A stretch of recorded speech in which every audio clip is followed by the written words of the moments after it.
کیا کہ معاہدہ ہو جائے اور عملی اختیارات حکومت کے ایسٹ انڈیا کمپنی اپنے قبضے میں لے لے، اور اسی کے ماتحت یہ اعلان کیا گیا کہ خلقت خدا کے ملک بادشاہ کا حکم کمپنی بہادر کا۔ اس اعلان پر سب سے پہلے حضرت شاہ ولی اللہ صاحب رحمۃ اللہ علیہ کے جانشین بڑے صاحبزادے اور ان کے تمام مشن کو لے کر چلنے والے حضرت شاہ عبدالعزیز صاحب محدث دہلوی رحمۃ اللہ علیہ نے دارالحرب ہونے اور جہاد کا فتویٰ دیا۔ یہ سب سے پہلے مجاہد اعظم ہیں جنہوں نے انگریزوں کے خلاف یہاں بگل بجایا ہے اور اعلان جہاد کیا ہے، اور سب سے پہلا جہاد آزادی جو ہتھیاروں سے تشدد سے لڑا گیا وہ انہی کے شاگردوں کا تھا، حضرت سید احمد شہید، حضرت شاہ اسماعیل شہید رحمہم اللہ کی سرکردگی میں۔ اس کی تفصیلات کافی چھپ چکی ہیں، میں اس میں نہیں جانا چاہتا۔ پھر دوسرا جہاد آزادی وہ 1857 کا جہاد آزادی، اس میں بھی تمام ملک کے لوگوں نے حصہ لیا تھا، خاص طور پر مسلمانوں اور علماء نے۔ پورے ملک میں علماء نے اس کی قیادت کی تھی اور عام مسلمانوں نے اس میں حصہ لیا تھا، لاکھوں کی تعداد، اور ملک انگریزوں کے قبضے سے نکل گیا تھا، آزاد ہو گیا تھا۔ لیکن وسائل کی کمی، ربط نہیں تھا، کوئی ایک قیادت نہیں تھی، اس لیے ہر جگہ لوگوں نے نظام کو ختم کر دیا اور اپنا قبضہ کر لیا اور آگے اطمینان سے بیٹھ گئے۔ کوئی پورے ملک کے لیے حکومت نہیں بن سکی، نظام نہیں بن سکا۔ انگریزوں کو اس کمزوری سے فائدہ اٹھانے کا موقع ملا اور اپنے تمام غداروں کو اور وسائل کو انہوں نے اکٹھا کیا اور استعمال کیا اور ملک پہ دوبارہ قابض کر گئے۔ پھر ہندوستان غلام ہو گیا۔ انہوں نے غلام ہو جانے کے بعد سارے ملک میں جو بھی نظام تھا پرانا، ہر جگہ جو والیان ریاست تھے، ذمہ دار تھے، نواب اور مسئول ذمہ دار اور گورنر، جن کے پاس اراضی تھی، ریاستیں تھیں، مالیات وصول کرتے تھے، فوجیں رکھتے تھے اور نظام چلاتے تھے، ان سب کو انگریزوں نے تحت کر دیا پورے ملک میں، اور ان کے بدلے میں غداروں کو ریاستیں دے دی۔ 99% اسٹیٹس جو آزادی تک ملک میں رہی وہ سب وہ ہیں جو 1857 تاریخ کے انسان کی انعام میں لوگوں کو ملی تھی۔ تمام راجا اور نواب 1% مشکل سے ایسے ہوں گے جو پرانے کسی ذریعے سے باقی رکھے گئے، ورنہ 99% سب انگریزوں کی اولاد، مائی باپ کہنے والے، خدا ماننے والے، اور ہندوستان کے غلام، اس کے غدار، ہندوستان کے دشمن، غلام بنانے والے وہ لوگ یہاں راجا مہاراجا نواب۔ تو یہ وہ والد ہیں، ان کا قلعہ لندن تھا، ان کا دل و دماغ انگریز تھا، ان کا رنگ ہندوستانی تھا، ان کے نام یہاں کے تھے، ان کا کام انگریز کا تھا۔ انگریز کے خلاف وہ کچھ سوچ ہی نہیں سکتے، ان کی گھٹی میں، خمیر میں انگریز ہی انگریز بسا ہوا تھا، غداری ہے، غداری بسی۔ بہرحال میرا یہ موضوع نہیں ہے، اس طرح کے لوگ آتے ہیں۔ دینی حیثیت سے اس وقت تک کوئی دینی تعلیم کا ادارہ چلنے سے نہیں چلتا، ہندوستان میں اس کا کوئی رواج نہیں تھا، بلکہ ہر علاقے میں جو ریاست تھی، دلی کی بادشاہت کی طرف سے جن لوگوں کو جہاں جہاں جو اختیار ملتا تھا، جس طرح وہ فوج رکھتے تھے، تربیت دیتے تھے، ہتھیار مہیا کرتے تھے، ان کی تنخواہیں اور اخراجات برداشت کرتے تھے، اسی طرح وہ اپنے دربار میں قاضی اور مفتی رکھتے تھے، علماء رکھتے تھے، اور وہ لوگ جہاں سرکاری کام اور ڈیوٹیاں انجام دیتے تھے وہاں درس و تدریس اور دین کی تعلیم کی اشاعت اور ترویج کرتے تھے، اس لیے ان کے ساتھ طلبہ بھی رہتے تھے اور درس و تدریس کا ایک مشغلہ اور ماحول ہوتا۔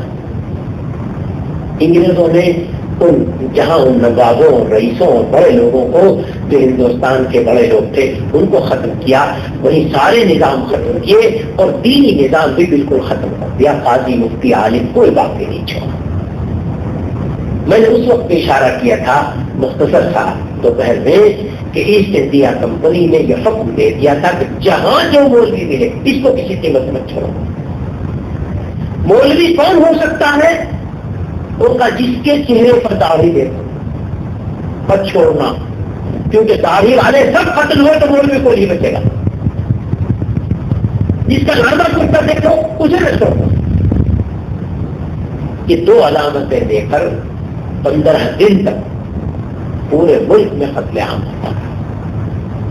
اس معاملے میں کتنی شدت تھی اس کو بتانے کے لیے میں آپ کو مثال کے طور بتاؤں۔ مولانا رحمت اللہ صاحب کیرانوی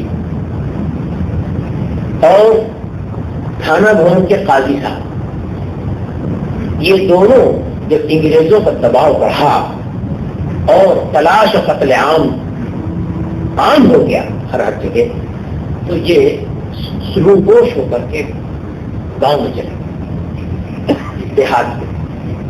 مولانا رحمت اللہ صاحب کے گاؤں میں کیرانے کے قریب مسلمانوں کے گاؤں میں چلے گئے اور پیچھے سے کسی نے مخبری کر دی، پولیس کی یا فوج کی۔ غرض دیہاتیوں نے دیکھا کہ گھوڑے سوار آ رہے ہیں، دھول ہو رہی ہے، انہوں نے دوڑ آ گئی۔ وہاں کی اطلاع میں تلاش کرنے کے لیے، مظالم کرنے کے لیے جو لوگ سرکاری طاقت آتی اس کو دوڑ گئے، تو ان لوگ یہ مولوی ہے اسی کے واسطے آ رہے، لہذا ان کو گیہوں کا بھوسا، بھوس جسے کہتے ہیں ہمارے علاقے میں، اس کو جمع کیا تھا، کوپ کہتے تھے، ضرورت کے لیے استعمال کرتے ہیں۔ وہ کوپ میں جہاں بھوسا جمع تھا گاؤں کے باہر، اس میں چھپا دیا۔ پولیس آئی، گاؤں کا محاصرہ کر لیا۔ مولوی ہے تمہارے؟ نہیں، ہمارے کوئی مولوی نہیں، گاؤں کی تلاشی، چنانچہ گھر گھر کی تلاشی ہوئی۔ جب کوئی مولوی نہیں ملا تو گیہوں رکھنے کی جو کوٹھیاں ہوتی ہیں وہ توڑی گئی۔ جب وہ اس میں بھی نہیں ملے تو چھتیں توڑی گئی، دیواریں توڑی گئی، سارا گاؤں میدان کر دیا گیا۔ 3 دن تک یہ ہوتا رہا، ایک مولوی کو قتل کرنے کے، اور اس گاؤں والوں نے گاؤں کا تک زمین بنوا دیا، لیکن مولانا رحمت اللہ صاحب کی خبر نہیں تھی، ان کو بچا دیا، سارا گاؤں بالکل میدان کر دیا۔ اس طریقے سے ایک ایک مولوی کو قتل کرنے کے لیے پورے گاؤں کو اجاڑا گیا۔ اتنے ملازم قاضی صاحب کو ایک دوسرے گاؤں میں تھے، اسی طرح پہنچ گئے لوگ، پولیس والے، گاؤں والوں نے دیکھا کہ پولیس آ رہی ہے، قاضی صاحب کو ٹوٹی چارپائی پر ڈال دیا، اور گاؤں کے چودھری نے کہا کہ قاضی جی کھانستا رہیو، چارپائی میں ڈال رہے ہیں، خاموش مت لیٹنا، کوئی چادر اٹھا کے نہ دیکھ لے، کھانستے رہنا۔ جب پولیس آ گئی انہوں نے کہا تمہارے یہاں مولوی ہے، یہ ہے وہ ہے؟ انہوں نے کہا نہیں، ہمارے یہاں تو سرکار کوئی نہیں۔ اور لڑکوں سے کہا بڈھا پڑا کھانس رہا ہے، صاحب بیٹھے ہیں، اس کی چارپائی باہر پھینک کیا۔ جلدی سے 4 آدمیوں نے اس چودھری کی بات کو مانا اور قاضی صاحب کی چارپائی جلدی اٹھائی، تو لے جا کر کے کہیں باہر پھینکا۔ اس طریقے سے کچھ لوگ بچ گئے۔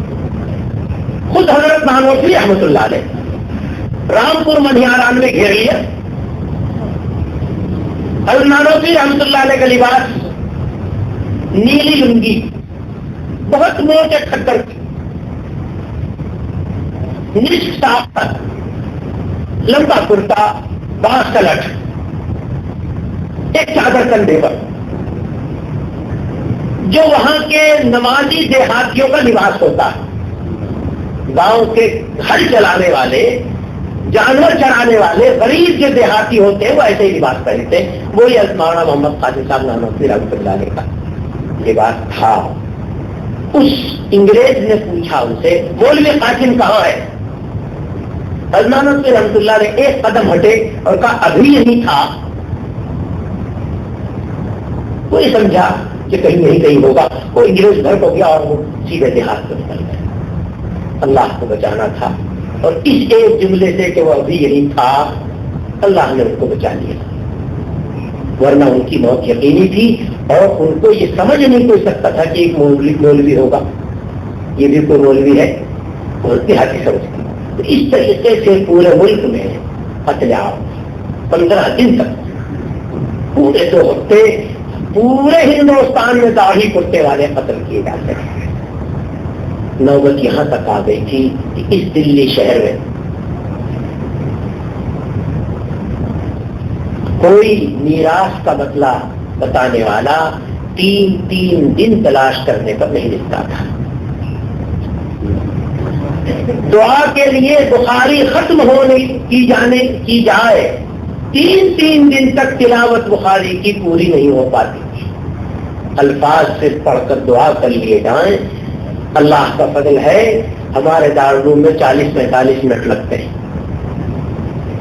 1 گھنٹہ بھی شاید پورا نہیں لگتا، اور بخاری شریف کا ختم ہو جاتا ہے دعا کے لیے. آج اللہ کا فضل 3 دن نہیں ہوتا.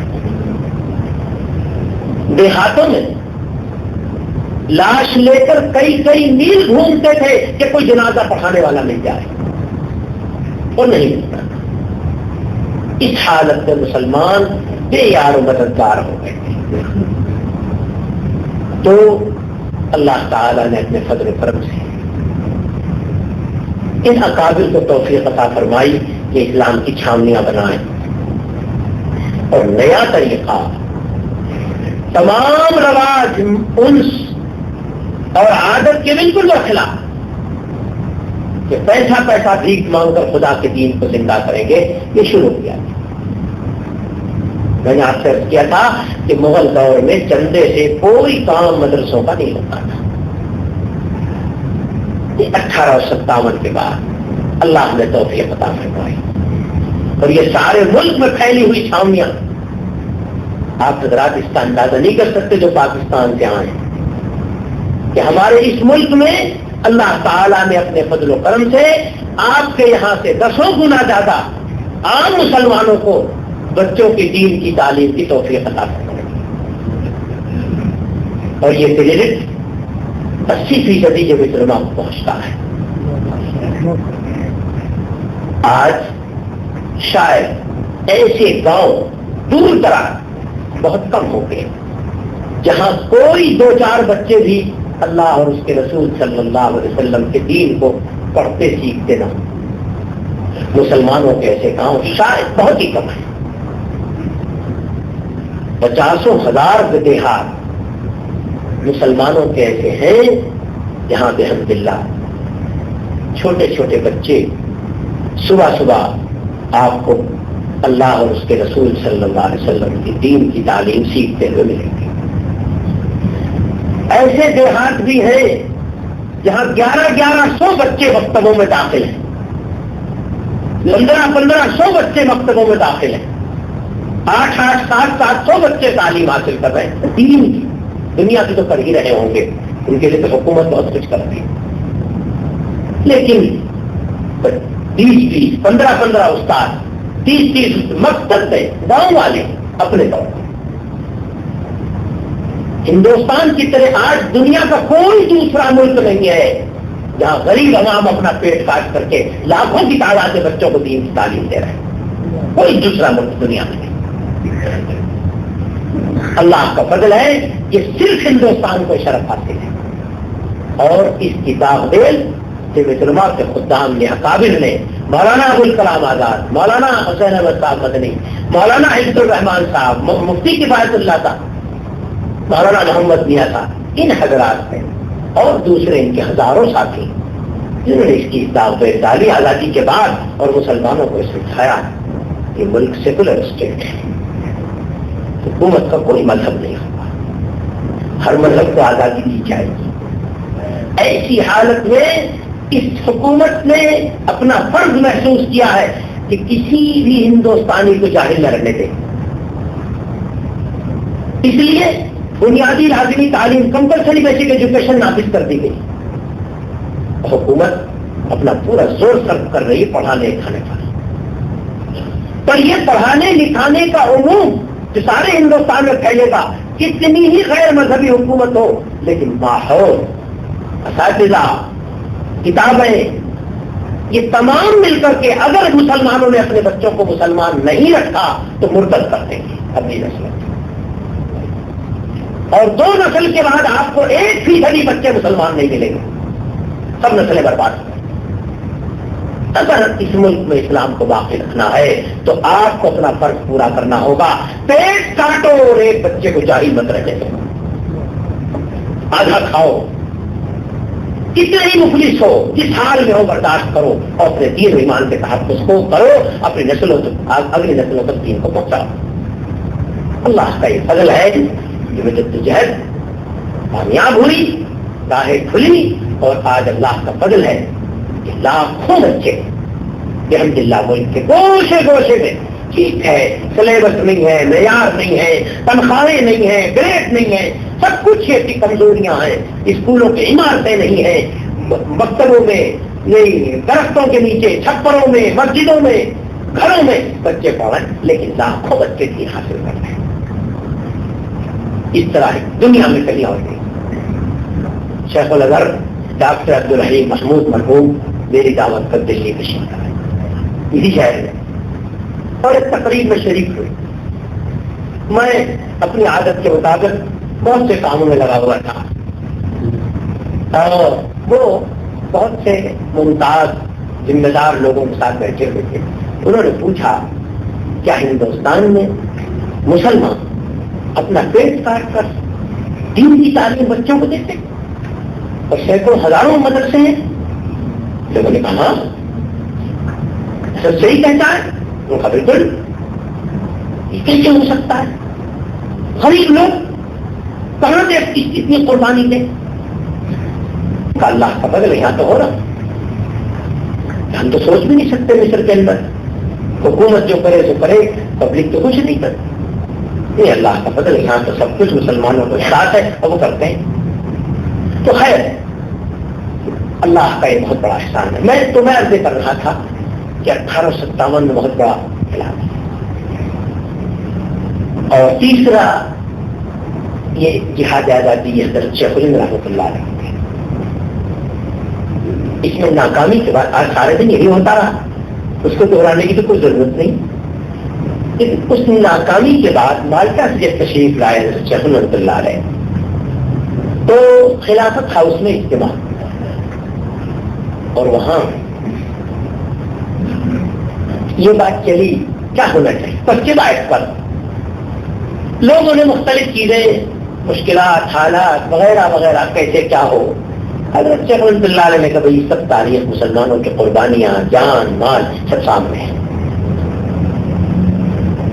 لیکن ہم نے تمام دنیا کے سیاسی اور فوجی انگریز دشمن بڑے بڑے عالمی رہنما ان سب سے گھنٹوں بیٹھ کر گفتگو کی، اور اس نتیجے پر پہنچے ہیں کہ اگر عالم اسلام کو آزاد کرانا ہے، اگر انگریز جیسی شیطانی قوت کو دنیا سے نیست و نابود یا بے حیثیت کرنا، تو ہندوستان کی آزادی، اور ہندوستان جیسے ملک کو اگر آزاد کرنا ہے تو یہ ازبز ضروری ہے کہ یہاں کی اکثریت ہندو بھائی جو انگریز کو مائی باپ مانتے ہیں، ان کی گودوں بیٹھے ان سے تعلیمی اور اقتصادی مراعات حاصل کرنے پر نازاں ہیں۔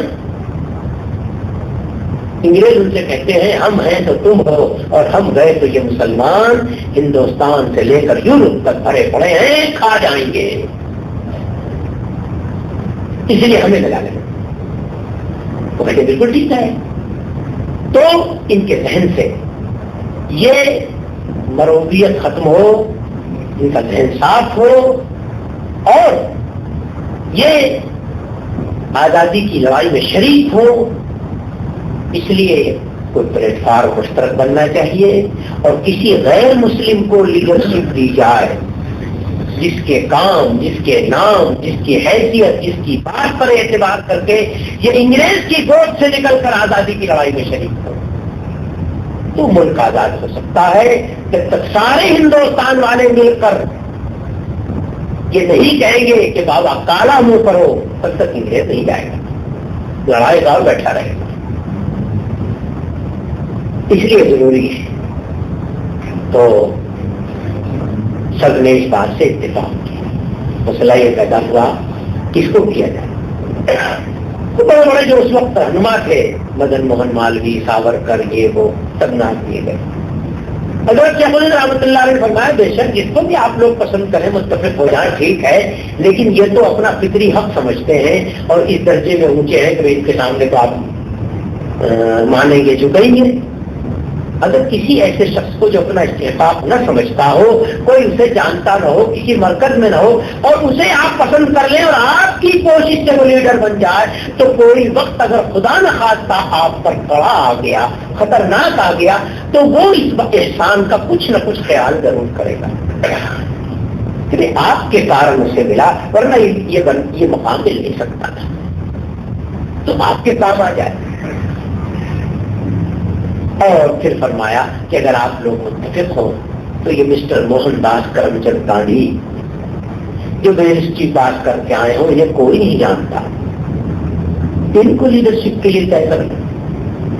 چنانچہ طے ہوا اور انڈین نیشنل کانگریس جو ٹوٹی جماعت تھی، انقلابی نہیں تھی، جس کا کام تھا کسی گورنر وائسرائے کو بلانا اور کچھ بھیک مانگنا، نوکریوں کی، تعلیم کی، اقتصادیات کی، اور جب وہ بھیک مل جائے تو تھینکس کے ریزولوشن منظور کرنا، شکریہ. خوش کر اس کو انقلابی بنایا اور 10 سال کی محنت کے بعد زبردستی اس کے حلق سے مکمل آزادی کا ریزولوشن اتارا ہے. جمعیت علماء کے اجلاس میں سب سے پہلے مولانا عبدالباری فرنگی محلی رحمۃ اللہ علیہ نے یہ اعلان کیا کہ آج سے گاندھی جی کو مہاتما گاندھی کہا جائے گا. کیوں؟ تاکہ وہ غیر مسلم جو آزادی سے گھبراتا ہے، ناراض ہے، بھاگتا ہے، وہ گاندھی جی کی بات پر اعتبار کرے، قریب ہو، سنے، ان کو مہاتما مانے اور ان کی پر اعتبار کر کے آزادی کے لیے اس کے خلاف میدان میں آئے. اور انگریز کو یہی خطرہ ہوا کہ اگر یہ اکثریت آزادی کی طرف چلی، مسلمان تو لڑتے ہی رہتے ہیں، تو بس ہندوستان گیا. اور جلدی سے فتویٰ لکھا گیا. میں نے کہا تھا اخباری اداری اعلیٰ اخبار کے عبدالباری ہمارے یہاں تو نہیں، پاکستان میں چھپی بھی مل رہی ہے. میں بھی وہاں چلایا. آپ کو معلوم ہے تو بریلی شریف کے مولوی احمد رضا خان صاحب مرحوم نے 132 وجہ سے تقریر کی انہوں نے مولانا عبدالباری فرنگی محلی رحمۃ اللہ علیہ کی. کیوں؟ اس لیے کہ اگر یہ مہاتما گاندھی چل پڑا تو آزادی کا قافلہ بن جائے گا، لہذا یہ کیوں کہا. تو وہ کتاب چھپی ہوئی ہے. بہرحال تو اس طرح وہ آزادی کا قافلہ بنا اور برسا برس تک. میں نے صبح بھی کہا تھا کہ ایک مقام یہ ایسی تاریخی حقیقت ہے، کوئی جھٹلا نہیں سکتا. سالانہ اجلاس کئی برس تک ایک مقام، ایک دن، ایک تاریخ، ایک میدان میں 3 پنڈال، کانگریس کا الگ پنڈال، جمعیت علماء کا الگ پنڈال، خلافت کا الگ. اس طرح ہوتے ہیں. گاندھی جی کو جب یہ کا نام طے ہوا تو سوال یہ ہوا کہ دورہ ملک کا ہو کیسے ہو، پیسہ کہاں سے آئے. حضرت شیخ الہند رحمۃ اللہ علیہ نے فرمایا مسلمانوں کا فنڈ خرچ کرو، گاندھی جی کا دورہ کراؤ. بے شک آزادی ہندوستان کی ضرورت ہے، اکثریت اقلیت سب کی ضرورت ہے، لیکن ہندوستان کی آزادی عالم اسلام کی بھی ضرورت ہے. اس لیے اس جدوجہد میں مسلمانوں کا فنڈ خرچ کرو تاکہ عالم اسلام آزاد ہو. چنانچہ خالص مسلمانوں کے فنڈ سے کانگریس کے کام چلا، گاندھی جی کے برسا برس دورے ہوئے اور ملک میں آزادی کی تحریک آگے بڑھی اور زندہ ہوئی. ایک ایک صوبائی کانگریس کو منظم کرنے کے لیے اور انقلابی لوگوں کو لانے اور ٹوٹیوں کو نکالنے کے لیے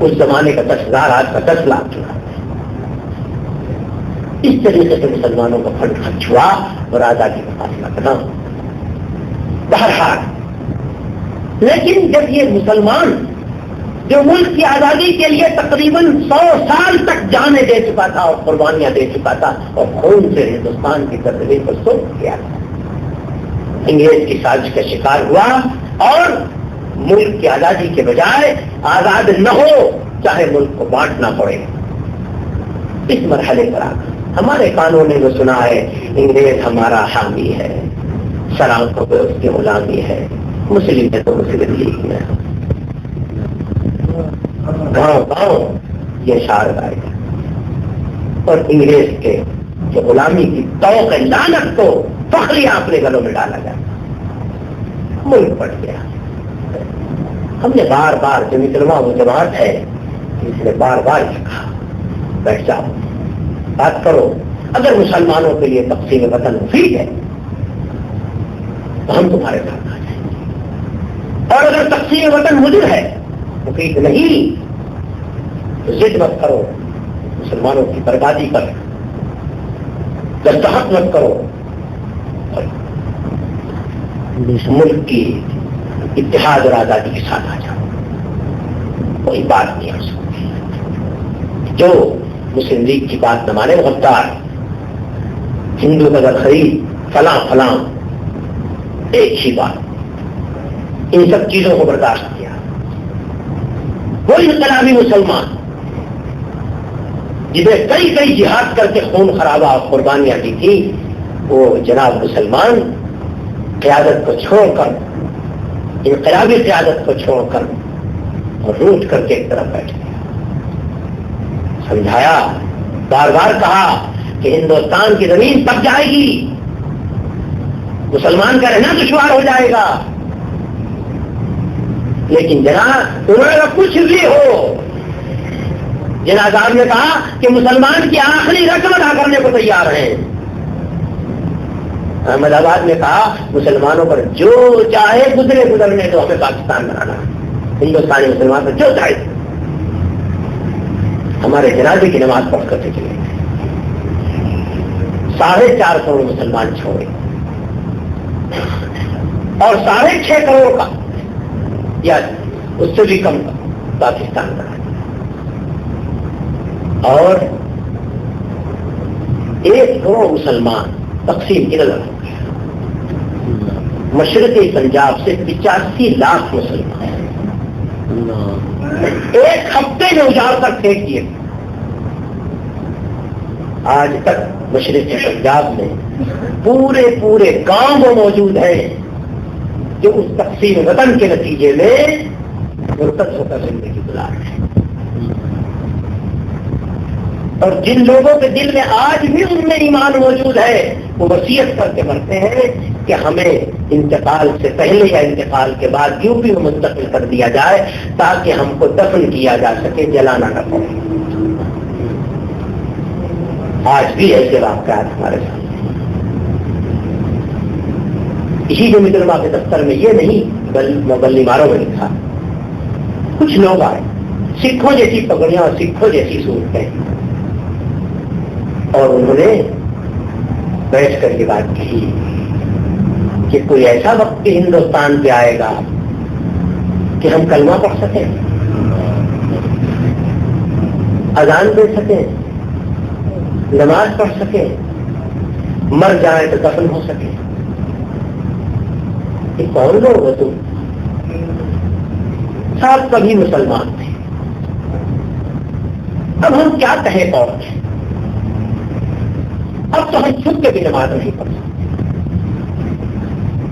اب تو ہم اپنے کلمہ نہیں پڑھ سکتے، مر جائیں تو ہمیں دفن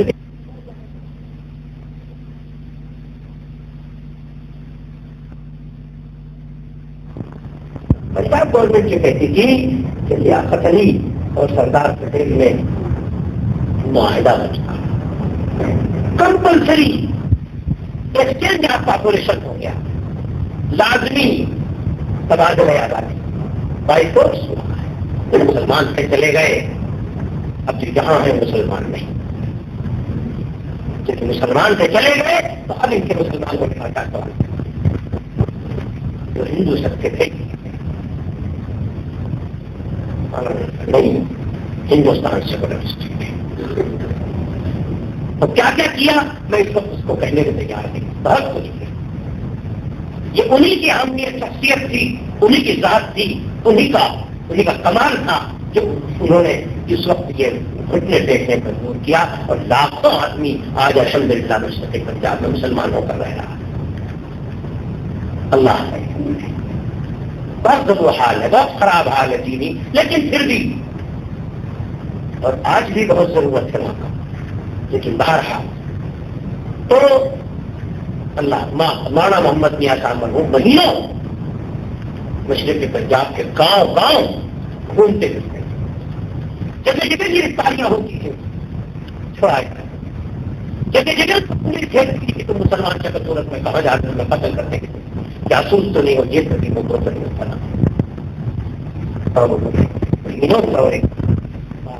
کر کے وہاں کے حالات معلوم کر کے وہاں سہولتیں وغیرہ وغیرہ تھا۔ بہرحال اللہ نے بدل ہے کہ اس طریقے سے یہاں اسلام زندہ ہوا، اور کم سے کم 10 لاکھ مسلمان اس انقلاب میں قتل ہوئے، عورتیں مرد بچے اغوا ہوئے برباد ہوئے، عزتیں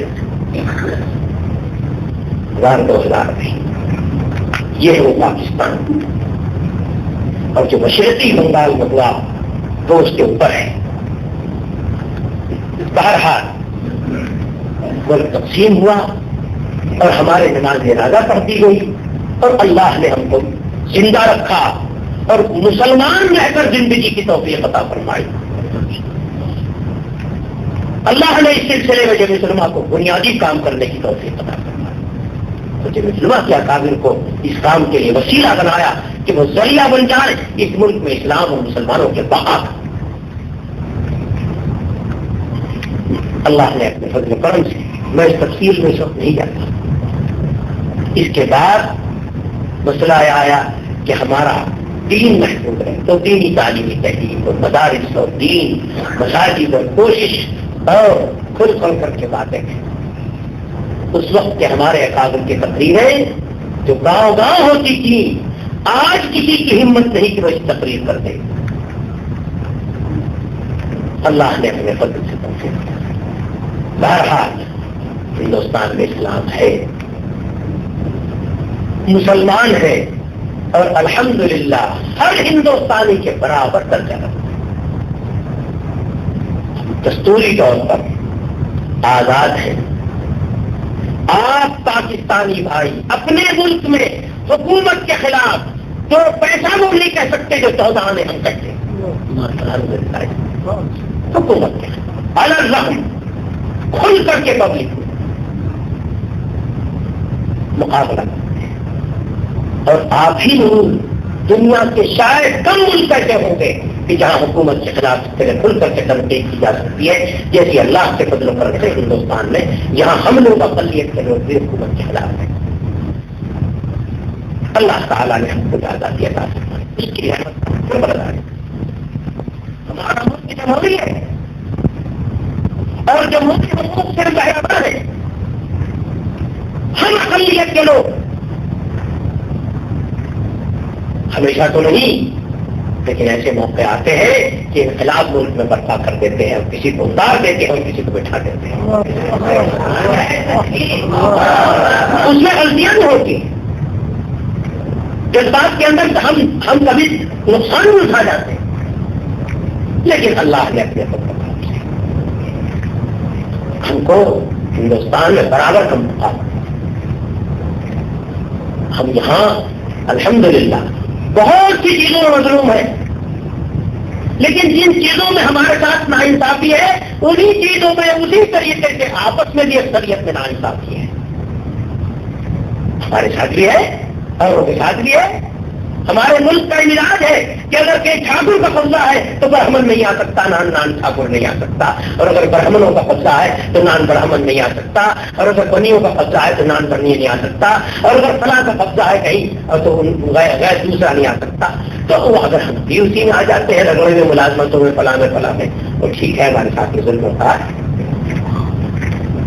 اور جب ہمارے یہاں گجراتی مہاراشٹری جھگڑا ہوتا ہے تو اسی طریقے سے گجراتی ہندو قتل کیے جاتے ہیں جیسے ہم۔ تو بھائی کو گجراتی بمبئی کا ہے، کہا ہے گواہی دے، کیوں مولانا ہوتا ہے کہ نہیں؟ اور گجراتی ہندو بھائی ہماری ٹوپیاں اوڑھ کر کے جان بچا کر کے بھاگتے ہیں مسلمان بن کر، ظاہر لباس بدل کر۔ اور جب سکھ ہندو جھگڑا ہوتا ہے تو اسی طرح ہوتا ہے جس طرح ہمارے ساتھ۔ اور جب آسامی اور بنگالی جھگڑا ہوتا ہے تو بنگالی ہندو، ٹرائبل ہندو اور دوسرے لوگوں پر بھی اسی طرح ظلم ہوتا ہے جس طرح ہم پر۔ صرف ہمارے ساتھ زیادہ موقع ہے، زیادہ ہوتا ہے، ان کے ساتھ کم موقع ہے، کبھی کبھی ہوتا ہے، لیکن جب ہوتا ہے تو اسی طرح ہوتا ہے۔ ٹھیک ہے، ملک کا ایک مزاج ہے، جہاں کہیں گڑبڑ ہو جائے کسی بات پر ہمارے متعلق کرنے میں زیادہ آسانی ہے، دوسرے کے خلاف کرنے میں اتنی آسانی نہیں، لیکن جہاں ہو جائے پھر ہوتا وہی ہے۔ ہماری شکایت اس قسم کی ہے، لیکن کیوں ہے؟ اس لیے کہ ہم زندہ ہیں،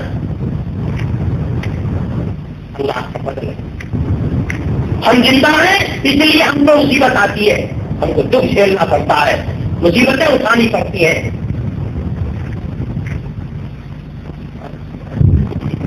آپ کے یہاں کے برابر سوئے مرے پڑے ہوتے، وجود کا پتہ نہ چلتا تو کوئی ہم سے نہ پوچھتا، کوئی بات نہیں، اللہ کا فضل ہے۔ آپ ہندوستان کی کسی گاؤں میں، کسی محلے میں چلے جائیں، آپ کو پتہ چل جائے گا یہ مسلمان محلہ ہے اور یہ غیر مسلم محلہ ہے، یہ مسلمان آبادی ہے، یہ غیر مسلم آبادی ہے۔ ہم اپنا تشخص، ہم اپنی خصوصیات، ہم اپنا تمدن، ہم اپنے نام، ہم اپنی باتیں، ہم اپنی زبان، ہم اپنی ہر چیز بالکل الحمدللہ الگ رکھتے ہیں اور اس کے ساتھ ملتا ہے۔ اور ہم آج بھی اللہ کا فضل و کرم ہے، کسی کی ٹیوری نظر برداشت نہیں کرتے۔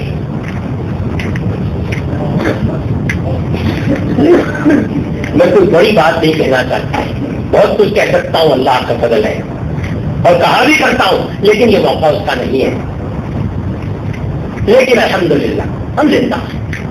جو زندہ رہتا ہے تو اسے کھانے کی بھی فکر کرنی پڑتی ہے، کمانے کی بھی فکر کرنی پڑتی ہے، دوا علاج کی بھی فکر کرنی پڑتی ہے، بس قسم کی فکر کرنی پڑتی ہے۔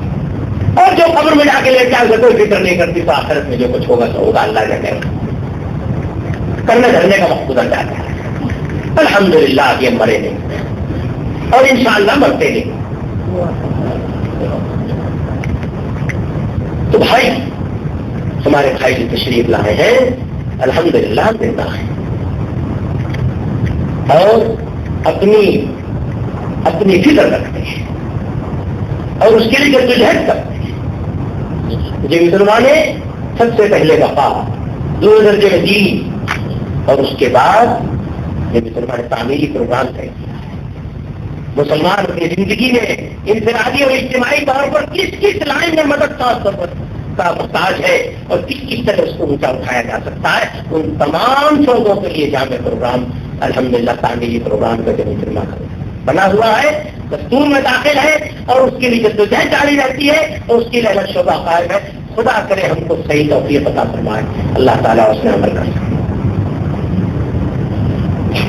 جو مسلمانوں کو تعلیم میں، ٹیکنیکل تعلیم، ایجوکیشن میں، فنی، اس میں دینی تعلیم کے ساتھ ساتھ اور اسی طریقے سے معاشرتی اصلاح، اسی طریقے سے دینی اصلاح، اسی طریقے سے اقتصادی اصلاح، الحمدللہ صرف پروگرام نہیں، عملی کام، دعوت ہی نہیں، اس کا عمل شروع جگہ جگہ کرانے کی کوشش کرو۔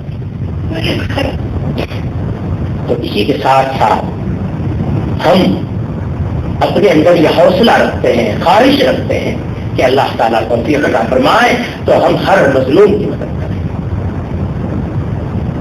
ہر قسم کے ظلم کا مقابلہ کریں، لیکن کم سے کم مسلمانوں کے بارے میں تو ہم اس کی برابر کوشش کرتے ہی کرتے ہیں، اور اس کے لیے ہم نے قربانیاں دی ہیں اور اس کا عزم رکھتے ہیں۔ میرے محترم بزرگوں، اگر میں فسادات کی تفصیل سناؤں، خدا نے اس ملک میں ہم کو یہ موقع عطا فرمایا ہے، توفیق دی ہے کہ جب لوگ اپنے گھروں میں اپنے آپ کو محفوظ کرنے کی تدبیریں اور کوششیں سوچتے رہتے ہیں، تو ہم اپنے گھروں کو، اپنے کام کو، اپنے سب کچھ چھوڑ چھاڑ کر اس آگ اور خون کی ہولی میں کودتے ہیں جا کر اور بدمنی اور فساد کو، جور و ظلم کو بدلنے کی کوشش کرتے ہیں، امن لانے کی کوشش کرتے ہیں، جیلوں سے چھڑاتے ہیں، بیواؤں اور یتیموں کے آنسو پوچھتے ہیں، زخمیوں کی مرہم پٹی کرتے ہیں اور مجرموں کے خلاف ایکشن کی کوشش کرتے ہیں، امن قائم پھیلانے کی کوشش کرتے ہیں، تو ہمیں لاشیں، ہمیں خون، ہمیں تڑپتے ہوئے لوگ، بلکتے ہوئے بچے، یتیم، بیوائیں، ان سے صاف پڑتا ہے۔ اس ملک میں ہم سے زیادہ کوئی ان حالات کو جانتا نہیں، ہم پر تو نوبت آتی ہے، اس میں ہم کا پیسہ بھیک مانگ کر ان کی مدد کرتے ہیں، مسلمانوں سے اکٹھا کرتے ہیں۔ ہمارے 15 دن کے بعد، 20 دن کے بعد، 1 ہفتے کے بعد، 5 دن کے بعد، 2 مہینے کے بعد کاروں میں بیٹھ کر کے وفود جاتے ہیں اور جا کر کے سیر تفریح اور مدد روپے پیسے بانٹ کر چلے آتے ہیں۔ ہمارے ان کے کام میں الحمدللہ زمین آسمان کا فرق ہے۔ ہمارا ایک ہی آیت ہے کہ ہمارے یہاں کوئی پروپیگنڈا مشنری نہیں ہے، مزاج نہیں تھا اور وہ کر نہیں پاتے، چاہتے ہیں کچھ کریں، وہ قدرت کو منظور نہیں ہوتا نہیں۔ اللہ کا فضل ہے، ہمارے 2 پیسہ بھی ہمارے مقابلے میں کوئی جماعت کام نہیں کر پا رہی ہے۔ اللہ نے ہم کو اپنے فضل سے وہ توفیق عطا فرمائی، موقع دیا، اور موقع کیا ہے؟ موقع یہ ہے کہ کسی ملک کے کسی بڑی سے بڑی پارٹی اور لیڈر کا گریبان ہمارے ہاتھ سے اوپر نہیں،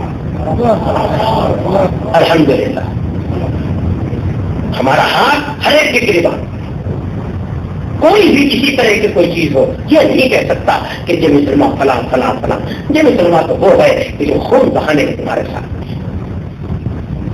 اور ہم نے جب مسلمانوں سے کافی اپنے آپ کو بنوایا تھا، مفتی کفایت اللہ صاحب جیسے متقی پرہیزگار بزرگ نے، مولانا حسین احمد صاحب مدنی مرحوم نے، مولانا احمد سعید صاحب مرحوم بتایا وغیرہ، مولانا حفظ الرحمان، جب یہ کیا تھا تو ہم کو RSS کی کوئی پرواہ نہیں، جنسن کی کوئی پرواہ نہیں، اکثریت کی کوئی پرواہ نہیں ہے، جو اپنی قوم کی گالی کھا سکتا ہے دوسرے کی کبھی پرواہ نہیں کرتا۔ اللہ نے ہم کو حوصلہ تھا، اپنے کی کھائی پڑھائی کی کھا سکتے۔ جب ہم فساد کے اندر ہمارے بھائیوں کو گولی لگتی ہوتی اور ہم اکیلے پہنچ جاتے ہیں تو ہم سے کوئی نہیں ڈرا سکتا کہ تمہیں RSS کا آدمی قتل کر دے گا، موت خدا کے سب سے ہے۔ اتنے آدمی ہمارے مرے، ایک اور صحیح، کوئی بات نہیں۔ اللہ تعالیٰ نے اپنے فضل و کرم سے ہم کو توفیق عطا فرمائی ہے۔ ملک کے اندر کوئی طاقت الحمدللہ ایسی نہیں جو ہماری آنکھوں میں آنکھیں ڈال کر بات کر سکے۔ اللہ کا ایک فضل ہے، اس کا انعام۔ اس لیے ہم لوگ بہت کمزور ہیں، بہت تھوڑے ہیں، بہت بے حیثیت ہے، لیکن اللہ نے ہم کو ایسی حیثیت عطا فرمائی ہے کہ کسی دوسرے کو نہیں۔ کانگریس کیوں دی تھی اور ہمارے اکابر انقلابی لیڈر خون دے کوئی ہم سے آنکھوں سے آنکھیں نہیں ملا سکتا۔ تو ہمارا ایک مقام اللہ نے اپنے فضل سے ایسا بنایا ہے کہ ملک میں کسی کو نصیب نہیں۔ اس لیے ہم مسلمانوں کے بقا، ظلم، مظلومیت، ان کے مسائل کے لیے اس کو استعمال کرتے ہیں، اپنے لیے نہیں استعمال کرتے۔ ہم نے اپنے واسطے کوئی چیز نہیں لی ہے، ان اجریہ الا علی اللہ، نہ مسلمانوں سے لیے، نہ حکومت سے، نہ کسی عقابت سے، نہ کسی اور سے، اور نہ اس کی کوئی خواہش رکھتے ہیں۔ الحمدللہ اس ملک میں مسلمانوں کا مقدر بدلے اور حالات درست ہوں اس کے لیے ہم نے سب کچھ داؤں پہ لگایا ہے، اور اس کے لیے مسلمان خوش ہو یا خفا ہو، کوئی دوسرا خوش ہو یا خفا ہو، کسی کی پرواہ نہ کبھی کی ہے نہ آج کرتے ہیں۔ میرے محترم بزرگوں، اس طرح ہم اس ملک میں قافلے کو لے کر کے چل رہے ہیں اور آگے بڑھ رہے ہیں۔ بہت سے مسائل ہیں، انہیں میں آسام کو بھی مسئلہ ہے، 20 سال سے مسئلہ الجھا ہوا، غیر ملکی کہا جاتا ہے، اور قسم کے، اور جب بھی کبھی اس نے لوہا لیا ہے الحمدللہ سے مسلمان لیا۔ ابھی ہمارے نئے وزیر اعظم نے، جو نوجوان ہیں، اچھی خواہشات رکھتے ہیں اور اچھے کام کرنا چاہتے ہیں، لیکن ضرورت سے زیادہ تیز دوڑنا چاہتے ہیں۔ اس جذبے کے ماتحت ہم لوگوں کی نہ سن کر آسام کے بارے میں اینٹی نیشنل، قاتل، چور، ڈاکو، خراب لوگوں کے ساتھ معاہدہ کیا، ملک کے دشمنوں سے ہم نے اس کی مخالفت کی، ڈٹ کر کی، دماغ ڈھول، اور کسی قسم کے 2 مہینے تک کوئی ایک آواز ملک میں اس کے خلاف نہیں اٹھنے کو تیار نہیں۔ قبرستان تک تو سوئے ہوئے تھے، حاجی مسلمان اس کے خلاف آواز بن رہے، اور یہ کہا ہے کہ یہ سازش ہے، ریجیکٹ کرنے کے قابل ہے، یہ معاہدہ غلط ہے، لاکھوں ہندوستانیوں کی بربادی کا باعث بنے، ہم اس کو قبول نہیں کرتے۔ اور اللہ کا فضل ہے آج بھی مصیبت قائم ہے، اور انشاءاللہ کل مجلس منتظمہ پھر اس کے ریجیکٹ کرنے کی تجویز آئے گی، منتظمہ پر ہماری پھر اس کو پاس کرے گی، اس کو غلط سمجھتے ہیں اور آج جو غلط ہے۔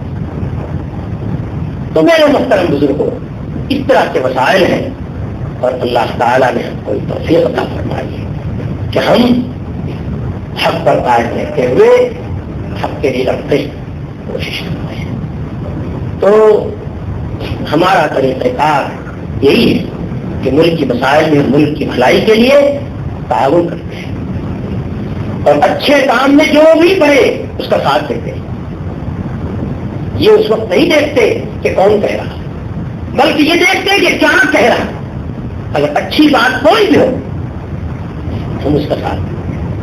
مسلم یونیورسٹی کے مسئلے میں ہماری حکومت نے کچھ لوگوں کے غلط مشورے سے غلط فیصلہ کیا، جو لوگ اس کے مخالف تھے اس میں سطح پر ہم لوگ رہے، اور جب تک حکومت نے اس موقف کو بدل کر یونیورسٹی کو کے حق میں صحیح فیصلہ نہیں کیا تب تک ہم حکومت سے لڑتے رہے، لڑنے والوں میں شریک تھے، اور کسی وقت بھی کسی قیمت پر اس کے خلاف فیصلے میں شریک تھے۔ اسی طریقے سے پرسنل لا کا مسئلہ تو آزادی سے پہلے سے ہمارے یہاں جمعیت علماء کی پالیسیوں میں داخل ہے بنیادی، اور ہم اس کے لیے کوشش کرتے رہتے ہیں۔ آسام کا مسئلہ ہو، دوسرے ہو، ان تمام مسائل میں ہمارا یہی طریقہ کار رہا ہے، اور ہم اپنا ایک فرض سمجھتے ہیں کہ اس طریقہ کار کو زندہ مضبوط بعمل رکھیں، تو اس طریقے سے ہم چلتے ہیں۔ لیکن اسی کے ساتھ ساتھ ہم فرقے وارانہ سیاسی گویا ایکٹیویٹیز یا سرگرمیوں پر کے ساتھ متفق کبھی نہیں ہوئے آج کے دن۔ اس سے نقصان کے علاوہ کسی کا نقصان ہو رہا ہو، مسلمانوں کا نقصان یقینی ہے۔ لوگ اپنی پارلیمنٹ اور اسمبلی کی ممبریوں کے لالچ میں لوگوں کو پاگل بنا کر کے الٹی سیدھی باتیں کہہ کے جذبات میں پاگل بنا کر گرفتار کر کے الو سیدھا کرنا چاہتے ہیں، اس کے ہم بالکل قائل نہیں۔ ہاں، دینی معاملات، معاشرتی معاملات، اپنا تشخص اور ان کی جو بھلائی کے کام ہے اس میں بے شک ہم خود اس طریقے پر چلتے ہیں، اس کے لیے کوشش کرتے ہیں، خدا ہمیں توفیق دے ہم سارے ملک کی خدمت کریں، لیکن ہم بہت محدود ہے چند مٹھی بھرے، اس لیے کم سے کم تھوڑے سو کچھ خدمت کرتے ہیں۔ تو میرے مختلف بزرگوں، یہ باتیں کچھ تھوڑی سی اس میں تو اگر تفصیل کے اندر جائیں تو 10 گھنٹے بھی نہ کافی ہے، لیکن مختصر طور پر یہ کچھ حضرات کی خواہش پر تھوڑا سا میں نے کیا، اس میں تفصیلات اور جزیات کو نظر انداز کیا ہے، صرف جمعیت علماء کے کچھ دور جو گزرے ہیں انقلابی اور تشدد اور عدم تشدد اور قانونی جستجو اور اس کے بعد میں اسلام اور مسلمانوں کا یہاں بقا تقسیم کے بعد اور اس کے بعد میں ان کی خدمات اور 3-4 دور، اس کو بھی تھوڑا سا حوالہ کیا ہے. اس پر ہم لوگ کامگن ہیں اور یہ بھی اللہ کا فضل ہے کہ جمعیت علماء جیسی بے سر سامان یعنی سن 86 میں سہارنپور میں جمعیت علماء کا اجلاس ہوا تھا تو اس وقت جمعیت علماء نے طے کیا کہ دلی میں جمعیت علماء کا اپنا دفتر ہونا چاہیے اور بلڈنگ فنڈ کی تجویز قائم کی، پاس کی اور اس اجلاس میں اس کے لیے 70-75 ہزار روپیہ چندہ اور یہ کر کے اٹھے ہی تھے اور ڈھونڈنا شروع کیا تھا 45-46 کے بعد کہ کوئی جگہ مل جائے اور مختلف جگہ دیکھی جا رہی تھی کہ سن 47 کے انقلاب میں وہ ساری رقم مسلمانوں پر خرچ کر دی گئی اور وہ پلان حسرت بن کے رہ گئے. بھائی مسلمان رہیں گے اسلام رہے گا تو جو مسلمان رہے گی اور دفتر بنے گا اور یہی نہ رہے تو کیا ہوگا، اس لیے خرچ کرو. 75 ہزار خرچ ختم کرنے بیٹھے بڑی قاسم جان میں جس میں سرائے کے مکان میں جو دفتر تھا اس مکان کو خریدا گیا اور پھر وہ آہستہ آہستہ کچھ چھوٹے چھوٹے وہ تھے جھوپڑے سے کچھ وہ زمین خریدی گئی اور اس طرح وہ وہاں ایک جمعیت بلڈنگ کے نام سے ایک چھوٹی سی بلڈنگ وہاں بنی. آج اللہ کا یہ فضل و کرم ہے کہ اللہ تعالیٰ نے یہ دفتر اور اس کے ساتھ یہ مدنی حال جو مولانا عزیز الرحمان صاحب رحمۃ اللہ علیہ نے اجین کے اجلاس میں حضرت مدنی رحمۃ اللہ علیہ کے انتقال کے بعد یہ خواب دیکھا تھا کہ مدنی حال بنائیں گے. بہت بڑا پلان تھا کہ کچھ لوگوں کو رکھیں گے اور سارے ملک میں دورہ کریں گے اور چندہ کریں گے اور یہ ہوگا اور وہ 1-2 لاکھ کی عمارت بنائیں گے. آج الحمدللہ یہ 40 لاکھ کی عمارت بن چکی ہے. ایک عمارت اللہ کا یہ فضل ہے اور اللہ تعالیٰ سے امید رکھتے ہیں کہ اللہ اپنے فضل سے اس کی تکمیل کرائے گا. اس کی تکمیل کے لیے بھی تقریباً 15-20 لاکھ روپے اور چاہیے. تو بہرحال اللہ کا فضل ہے. ہم لوگ جمعیت علماء کوئی سیاسی جماعت نہیں ہے، ہم اپنے ٹکٹ پہ الیکشن پہ نہیں لڑتے ہیں اور ہمارے پاس اس طرح کے دولت بھی نہیں ہے، لیکن اس کے باوجود اللہ نے اپنے فضل سے یہ جماعت کے لیے کچھ کام کرنے کی توفیق عطا فرمائی ہے اور ہماری جماعت کے لوگ ہر جگہ شوق پر رہیں کہ دفتر بنا. اب پھر بابا دفتر جماعت دفتر سے نہیں چلتا. کوئی بلڈنگ نہ ہو، کوئی مکان نہ ہو، کوئی الماری نہ ہو اور کام ہو جماعت چلتا، اور بلڈنگ ہو اور کام نہ ہو جماعت کا مقبرہ. کام کرو ملی ضرورت کے لیے، ملک کی ضرورت کے لیے تم کام کے قابل بنو. لوگ یہ میں سوچنے میں مجبور ہو کہ یہی لوگ دین و ملت سے کام کر سکتے ہیں اور ملک کا کام کر سکتے ہیں، ان میں صلاحیت ہے اور اس لیے تم کو ضرورت کے مطابق سمجھے تو یہ جماعت زندہ ہے. اور جماعت کا بہت بڑا لیول ہو اور کئی منزلہ عمارت ہو تو پھر ہمایوں کا مقبرہ ہوگا. اگر کام نہیں ہے اس کی بس ضرورت ہے. مجھے کوئی دلچسپی بلڈنگ چلے، لیکن بھائی میں یہ اپنے لوگوں سے کہوں گا، آپ حضرات سے جو باہر سے مہمان ہمارے یہاں کہ اب ہم تو بوڑھے ہوئے 60 سال کے قریب عمر ہو رہی ہے، ریٹائرمنٹ کی عمر ہو چکی ہے، تو اب یہ فردی طور پر زبردستی چلنے کا وقت ہمارا ختم اب نہیں. اب تو جماعت کے لوگوں کو کچھ اور لوگوں کو آگے لانا چاہیے، وہ اس کام کو وہ جوا کندھے پہ رکھیں اور اس کام کو اس قافلے کو آگے بڑھائیں. اور انشاءاللہ یہ وقت بہت جلدی آنے والا ہے، اس کو زیادہ دیر بحث میں نہیں کھینچا جائے. تو سایہ واحد صحیح ہے تو ٹھیک ہے، اس سے کیا ہوتا ہے، لیکن بہرحال کام کو آگے بڑھانا چاہیے. خیر اللہ تعالیٰ ہم سب کو اپنی مرضیات کی توفیق عطا فرمائے. یہی ہے پیا جے کو چاہے سہاگت وہی ہے، نہ کالی کا دیکھو نہ گوری کا دیکھو، پیا جے کو چاہے سہاگت وہی ہے. تو بات یہی ہے کہ اللہ تعالیٰ اپنی مرضیات سے نوازے، اس کی توفیق عطا فرمائے اور نہ مرضیات سے بچائے تو سب کچھ ہے ورنہ کچھ نہیں، سب بیکار ہے. بہرحال ان الفاظ کے ساتھ میں اپنی بات کو ختم کرتا ہوں. ہمارا صبح کا اجلاس انشاءاللہ مرکزی جمعیت علماء کی منتظمہ کا اجلاس ہوگا 9 بجے سے، انشاءاللہ 9 بجے سے اسی حال میں ہوگا. ہمارے جو پاکستانی مہمان تشریف لائے ہیں وہ اگر ہماری منتظمہ کی کارروائی کو سننا چاہیں تو ان کو اس کا موقع ضرور دیا جائے گا، لیکن اتنی ہماری درخواست ہوگی کہ وہ ذرا، کیونکہ ہمارے منتظمہ میں ضابطے میں وہ رکن نہیں ہو سکتے، وہ دوسرے ملک کے لوگ ہیں، دوسرے ملک کے، اس لیے ان سے ہماری درخواست یہ ہوگی کہ وہ ایک سائڈ میں تعین کر کے تشریف سنیں ہماری کارروائی کو، اور ہم لوگ کوئی 2/3 نحال میں یہاں بیٹھیں گے، اپنی کارروائی چلائیں گے. تو انشاءاللہ صبح 9 بجے کارروائی شروع ہوگی.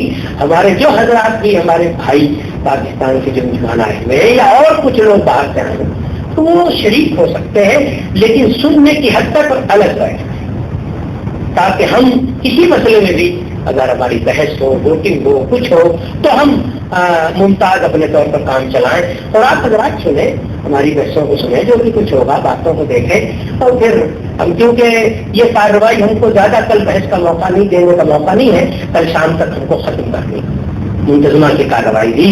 ہم نے منتظمہ کا اجلاس بلایا تھا، بہت سے لوگوں کو اطلاع بھی نہیں پہنچی، تو وہ 2 روزہ تھا. آج 1 روز سیمینار میں نکل گیا، اب رات کے 10 بجنے والے ہیں اور اب تک یہ سیمینار کی کارروائی چل رہی تھی. اس لیے اب منتظمہ کی جو کارروائی صبح ہے وہ ہم کو 2 دن کی کارروائی 1 دن میں نمٹانی. تو ہمارے منتظمہ کے ارکان بھی اس بات کو بھولے نہیں کہ ان کو بہت لایانی بحث اور تقریروں میں وقت ضائع نہیں کرنا، کیونکہ کام تو بہرحال نمٹانا انشاءاللہ، اور وہ سارا کام کل شام کو 6 بجے تک ختم کرنا. اس لیے حضرات کو چاہے تکلیف نہیں پڑ جائے، کام کو نپٹانا ہے تو آپ جو بھی وقت ضائع نہ کریں. کھانا ملے نہ ملے نماز تو پڑھنا ہی ہوگی، لیکن کھانا ملے نہ ملے کام کو نپٹانا.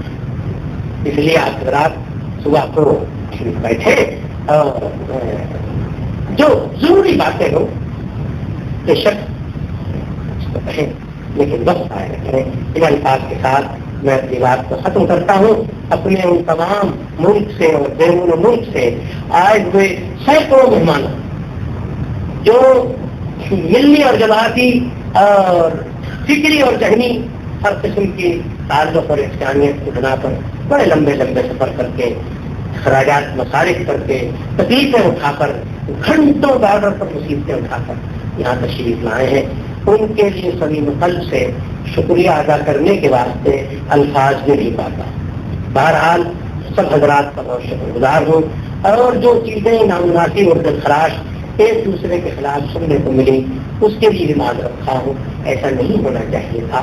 بہرحال جو ہوا جس طرح سے ہوا وہ مسامحت کے قابل ہے اور کرنا چاہیے. ان الفاظ کے ساتھ میں اپنی بات ختم کرتے ہوئے آپ حضرات سے ہم لوگ سب کو اشارے پڑھنی ہے اور انشاءاللہ بھی کھانا ہے. دعا کرنا بھائی، اور بہت سے حضرات ہیں. میں تو کرتے کرتے جناب گھنٹے بھر 1.25 گھنٹے 1.5 گھنٹے سے کھڑا ہوں اور سارے دن کا تھکا ہوا ہوں. آپ مجھے ہی کیوں زبردستی اور بات لیں؟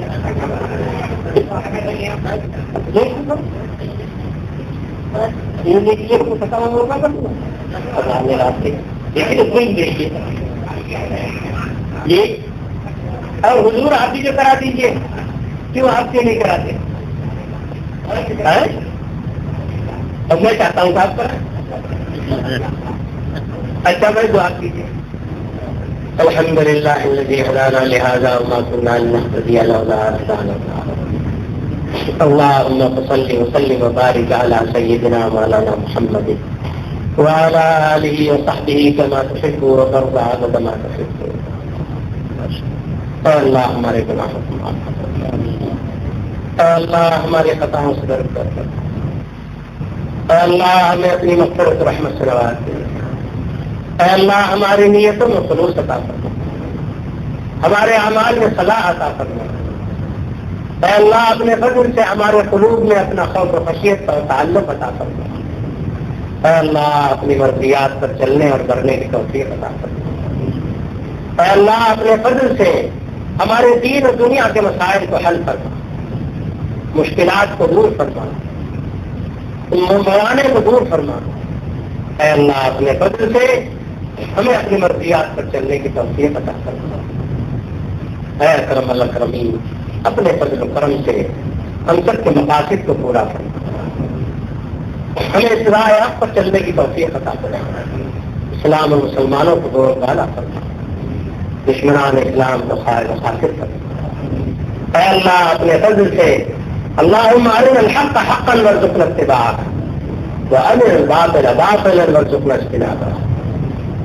اے اللہ اپنے فضل سے ہم سب کو صحیح راستے پر چلنے کی توفیق عطا فرما. اے اللہ تمام شرور و فتن سے محفوظ فرما. اے اکرم الاکرمین ہمارے بیماروں کو شفا عطا فرما. ہمارے قرضداروں کے قرضوں کو ادا فرما. ہمارے مصیبتوں کی مصیبتوں کو دور کرتے. ہمارے بیکاروں کی بیکاریوں کو دور کرتے. پریشان حال لوگوں کی پریشانیوں کو دور کرتے. اے اللہ